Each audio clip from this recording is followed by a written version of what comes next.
भनिन्छ आमाको काखले संसारको कुनै पनि न्यानो चिजसँग तुलना गर्नै सक्दैन। तर जब एउटा सानो बच्चाले जन्मिएको केही दिनमै आफ्नै आमालाई गुमाउँछ तब उसको संसार कस्तो होला। यो कथा जापानको इचिकुवा सिटी चिडियाखानाको हो। एउटा सानो बाँदर जसको नाम पञ्च हो, उसलाई जन्मिए लगत्तै आमाले छोडिन्।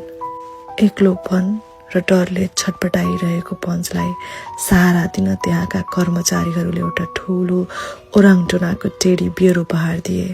त्यस दिनदेखि यो खेलौना मात्रै रहेन, पञ्चको लागि यो उसको संसार नै बन्यो। उसले त्यही टेडीसँग खान थाल्यो, खेल्न थाल्यो र सुत्न थाल्यो। अनि त्यही टेडीलाई आफ्नो आमाको ढुकढुकी सम्झेर टाँसिएरै सुत्न थाल्यो, माया गर्न थाल्यो। आज पञ्च अलि ठुलो भएको छ, ऊ आफ्ना साथीभाइहरूसँग घुलमिल पनि हुन थालेको छ। तर आज पनि जब उसलाई अलिकति डर लाग्छ वा असुरक्षित महसुस गर्छ, ऊ दौडिएर त्यही टेडीलाई अँगालो हाल्न पुग्छ। मानौ त्यो टेडीले उसलाई केही भनिरहेको छ, नडराऊ बाबु, म तिम्रै साथमा छु।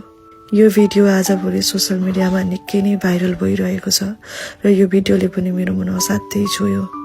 जब जब पञ्च डराउँछ उसले कसैलाई खोज्दैन, केवल आफ्नो त्यही पुरानो साथीलाई अँगालो हाल्छ। सायद उसले त्यो